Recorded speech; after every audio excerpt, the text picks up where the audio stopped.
4-5 రోజులు అయితే IPL start అవుతుంది. మాకు ఇంకా ఫ్లైట్ టికెట్లే బుక్ చేయలేదు. మేము హైదరాబాద్కి ఎట్లా రావాలి?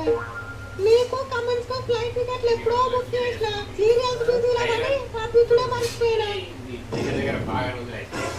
అయ్యో మరి నేను బుజ్జి తల్లి మా జంపగాన్ని మర్చిపోయినావు. చెప్పానా ఇంతకీ చెప్పామని ఇస్తారిచ్చేనా? అవును మన ఎస్ఆర్ఎస్ మీరే కదా యాక్చువల్గా 2 కోట్ల దాకా పెట్టి కొన్నారు.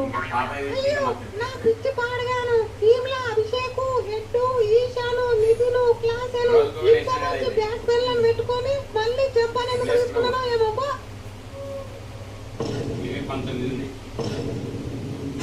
జంప బ్యాట్స్మెన్ కాదు బుజ్జి తల్లే, బౌలర్, స్పిన్ బౌలర్. సరే గాని మా జంపా గానికి కూడా టికెట్లు బుక్ చేయి, హైదరాబాద్ కు బయలుదేరుతాం. ఇక ఇప్పటికిప్పుడు టికెట్లు బుక్ చేయడం అంటే కష్టం గాని ఓ